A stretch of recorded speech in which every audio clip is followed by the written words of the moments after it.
বনী ইসরাইলের এক যুবকের ঘটনা গত পরশু রাত্রে পড়তেছিল, অবাক করা ঘটনা। খেজুর বিক্রি করে বনী ইসরাইলের এক যুবক খেজুর বিক্রি করে, খেজুর নিয়ে গেছে এক বাদশার বাড়ির সামনে গেছে। যাওয়ার পর যুবক বসে আছে খেজুর নিয়ে। রেওয়ায়াতে আসছে বনী ইসরাইলের সবচাইতে সুন্দর যুবক ছিল এই যুবকটা, কিন্তু গরিব ছিল। এক মহিলা রাজপ্রাসাদ থেকে বের হইছে, বের হওয়ার পর যুবককে দেখছে, দেখা দেখে অনেক সুন্দর, দৌড়ায় আবার ভিতরে গেছে। বাদশার কন্যাকে গিয়ে বলল, ম্যাডাম, আপনি আমাকে বলছিলেন অনেক সুন্দর যুবক পাওয়া গেলে তার সাথে আপনি পরিণয় সূত্রে আবদ্ধ হবেন। আমাদের ঘরের সামনে খেজুর বিক্রেতা আসছে, আমার জানা মতে বনী ইসরাইলের এর চাইতে সুন্দর যুবক আর নাই। মেয়েটা বলল, খিলিহি, তাকে প্রবেশ করাও ঘরে। প্রবেশ করে। আগের দিনের বাচ্চাদের ভিতরের মহলে যাইতে 5-7টা দরজা লাগতো। ইউসুফ নবীর গণনা কম বেশি শুনছেন অনেক। যুবক ভিতরে ঢুকে এক দরজা বন্ধ হয়, আবার ভিতরে ঢুকে দরজা বন্ধ হয়। শেষমেশ ওই মেয়ের ঘরে গেছে। যাওয়ার পর মেয়ে নিজের ঘরের দরজা লাগাই দিচ্ছে। যুবক বলতেছে, খেজুর নিবেন না? খেজুর নেওয়ার জন্য ডাকি নাই, আমি এখন যা বলবো তোমাকে তাই করতে হবে। জুলাইখা ইউসুফ নবীকে যা যা বলস, আমার সাথে এখন আমার চাহিদা পূরণে তুমি লিপ্ত হতে হবে। নাউজুবিল্লাহ বলেন। চিন্তা করে ইমান, ওই মুহূর্তে আমি আপনি কি হালাতে থাকতাম।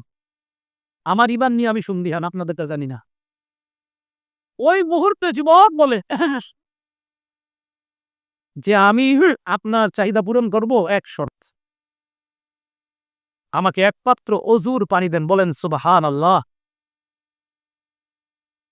অজুর পানিতে কি করবা? অজু করুন। অজুর পর আপনি যা বলবেন তাই কর। যুবক পানি আনাইস। এখন অজু কোথায় করবে? ঘরের যেই জায়গায় অজু করতে দিবে ওখানে আপনার পানি তো চলে যেতে পারে। আর আগের জামানার বাচ্চাদের ঘরের ভিতরে টয়লেট ছিল না। এখন যুবককে অজু করতে যদি বাইরে পাঠানো হয়, যদি পালানোর কোনো রাস্তা খোঁজে, অজুর পানিটা দিয়ে যুবককে বাসা একটু উপর একটা স্থান আছে, সাইডে উপর একটা স্থান আছে, যুবককে বলল, ওখানে ওঠো, ওখান থেকে পানি তুমি নিচের দিকে দিবা, কারণ ওখান থেকে পানি নিচে চলে যাবে, বাস বাহিরে পড়বে, আর সমস্যা নেই, তুমি অজু করো।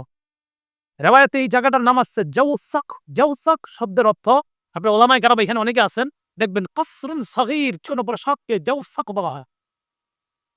জুয়ান ওই জাউসাক ছোট একটা উঁচু স্থানের উপর উঠছে, উঠার পর অজু করতেছে আর আল্লাহর কাছে বলতেছে, আল্লাহুম্মা ইন্নী দুঈতু ইলা মাসিয়াতিকা, আল্লাহ তোমার গুনাহে, তোমার নাফরমানির দিকে আমাকে ডাকতেছে।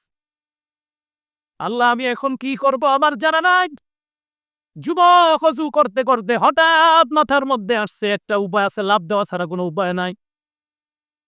যুবক এবার সিলিং এর উপাস দিয়ে আল্লাহর উপর ভরসা করে নিচের দিকে একটা লাভ দে। আল্লাহ একজন ফেরেশতা পাঠায় দিয়ে বলে, যাও যাও, যুবকের পা দুইটা ধরে জমিনের মধ্যে দাঁড় করা দাও। যুবক দাঁড়িয়ে যায়, ডাক দিয়ে বলে, আল্লাহ, যেই ব্যবসার কারণে আমি গুনাহের দিকে গেলাম, ওই ব্যবসা আমি আর চাই না, মাবুদ অন্য কিছুর ব্যবস্থা করে দাও। ইতিমধ্যে একজন হরিণ বিক্রেতা অথবা হরিণের এক হরিণ পরিমাণ স্বর্ণ নিয়ে একটা লোক যায়। যাওয়ার পর কয়, যুবক নেও, এই স্বর্ণ তোমার জন্য, তোমার যা মন চায় নাও। কয় কেন? আল্লাহরে যথাযথ লজ্জা পাওয়ার কারণে আল্লাহ তোমাকে এই পুরস্কার দান করছেন। আল্লাহ বলতেছেন, বান্দা তোমাকে এই পুরস্কার দিলাম। যুবক এবার ওই লোকটাকে বলতেছে, আল্লাহ আমার এই পুরস্কারটা কোত্থেকে দিয়েছে? কয় জান্নাতে তোমার জন্য 25 ভাগ পুরস্কার, এই 25 ভাগের 1 ভাগের সামান্য তোমাকে দিছে।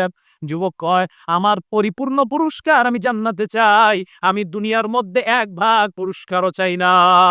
যে আল্লাহকে লজ্জা পাওয়ার কারণে এত পুরস্কার দান করলেন, আমি বাকি জীবনটা শুধুমাত্র আল্লাহর ইবাদতে কাটায় দেওয়ার নিয়ত করলাম। হায়া লজ্জাশীলতার কারণে আল্লাহ কি পরিমাণ পুরস্কার দান করে দেখেন। আতা ইবনে ইয়াসার রাহমাতুল্লাহি আলাইহি, আতা ইবনে ইয়াসার অনেক বড় আলেম, ওনার ভাইয়ের নাম সুলাইমান ইবনে ইয়াসার।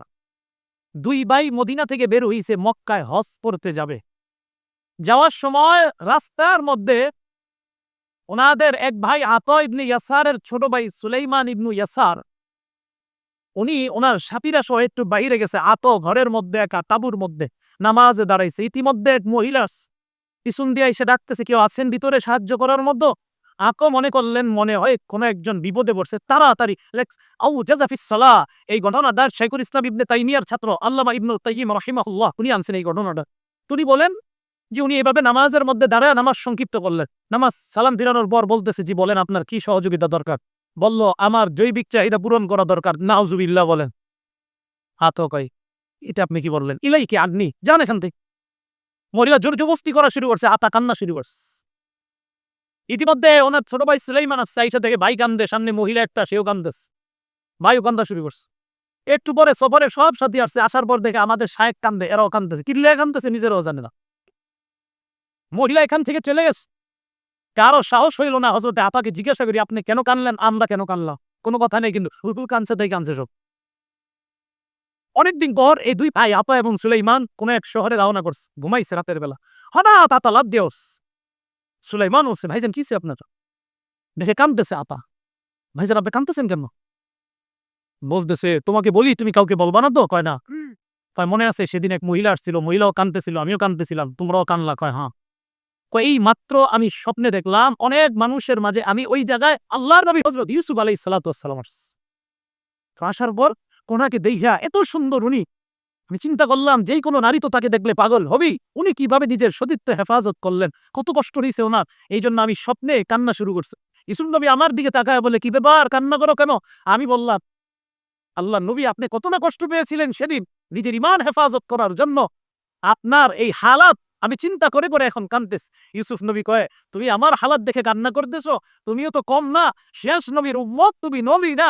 এই উম্মত হওয়া সত্ত্বেও এক সুন্দরী নারী থেকে, মদিনা থেকে বের হওয়ার পর তুমিও তো নিজের সতীত্বকে হেফাজত করেছিলা। আল্লাহ নবীর উম্মতের মাঝেও ইউসুফ নবীর মিসাল দৃষ্টান্ত আল্লাহ দিয়ে দিয়েছে।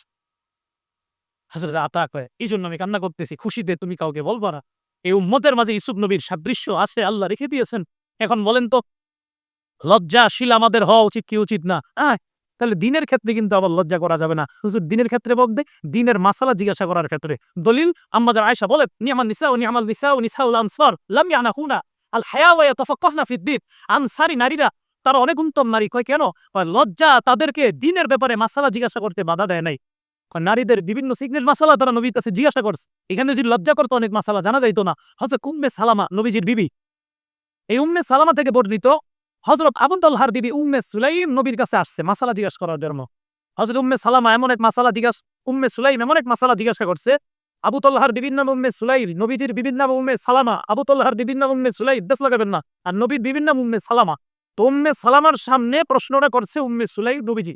এমন এক প্রশ্ন, যে প্রশ্ন শুনে উনি মুখে কাপড় দিস। এখন আমিও বলবো আপনাদের সামনে, আপনারা হয়তো একটু লজ্জা পাইতে পারেন, কিন্তু লজ্জা পাইলেও কিছু করেন নাই, দিনের ক্ষেত্রে এটা বলতে হল। তো উম্মে সুলাইম নবীজিকে বললেন, ইয়া রাসূলুল্লাহ, হাল আলাল মারআতি মিন গুসলিন ইদা হিয়া ইহতামালাত, মেয়েদের স্বপ্নদোষ হলে তারা গোসল করবে কিনা? এই প্রশ্ন বললেন উম্মে সুলাইম নবীজিকে। হযরত উম্মে সালামা লজ্জায় মুখে কাপড় দিস। এই মাসালা উনি মা বোনদের হয়তো জানা নেই। নবীজি বললেন, না ইদা ওয়াতিল মা, পুরুষ যেমন তার স্বপ্নে উল্টাপাল্টা কিছু দেখলে তার শরীরের কাপড়ের মধ্যে বিভিন্ন আলামত দেখা যাওয়ার পর তার উপরে গোসল ফরজ হয়, কোন নারী যদি এমন স্বপ্নে কিছু দেখে, দেখার পর তার কাপড়ে যদি কোনো আলামত প্রকাশ পায়, সেও গোসল করবে। মাসালা নবীজির কাছে জিজ্ঞাসা করলেন এবং বললেন, ইয়া রাসূলুল্লাহ, আল্লাহ তো হক বলতে লজ্জাবোধ করে না, আর আপনিও লজ্জাবোধ করবেন না, এই জন্য মাসালাটা আমি জিজ্ঞাসা করলাম। নবীজি বললেন, অবশ্যই আল্লাহ হক বলতে লজ্জাবোধ করেন না, দ্বীনের ক্ষেত্রে কোনো লজ্জাবোধ করা যাবে না, যে কোনো মাসালা আমাকে তখন জিজ্ঞাসা করতেই হবে। একটা রিওয়ায়াত বলি, মা বোনরা তখন বুঝবেন আপনারা। আম্মাজান আয়েশা সিদ্দিকা বলেন, আমার বাবা আবু বকরকে নবীজির পাশে দাফন করা হলো আমার ঘরে।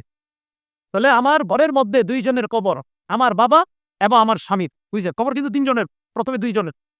আম্মাজান আয়েশা বলেন, আমি যখন ওই ঘরে প্রবেশ করতাম মাঝে মাঝে, তখন আর কাপড়ের অতটা খেয়াল রাখতাম না, শরীরে বাস যাইতাম, কারণ এখানে আমার বাবা আর আমার স্বামী আছে। ফালাম্মা দুফিনা ওমর, হযরত ওমরকে যখন কবর দেওয়া হলো, মাটির নিচে ওমর, তার সাথে কি পর্দা করা করতে হবে নাকি? মাটির নিচে যেই ব্যক্তি আছে এর সাথে কি আপনি পর্দা করবেন নাকি? এটা দেখাই জানারিস।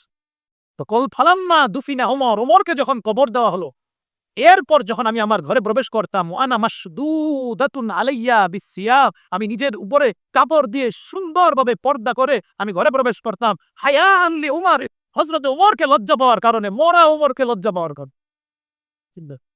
তাহলে কি পরিমাণ মা বোনদের লজ্জা করা উচিত।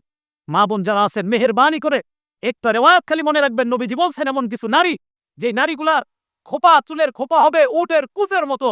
এই উটের কুচের মতো যে নারীদের চুলের খোপা হবে, আল্লাহ নবী বলেন এরা জাহান্নামে, তো জানেই জান্নাতের গ্রাণ পর্যন্ত তারা হবে না। যারা এইভাবে খোপা দিয়ে রাস্তার মধ্যে হাঁটাহাঁটি করে, অন্য পুরুষের সামনে চুল প্রদর্শন করে, নবীজি বলেন লাম ইয়াজিদনা রি আহা, জান্নাতের গ্রাণও তারা পাবে না। আল্লাহ পাক রব্বুল আলামিন নারী পুরুষ আমাদের সকলকে লজ্জাশীলতার এই গুণটা যেন আমরা অর্জন করতে পারি, আল্লাহ তৌফিক দান করেন।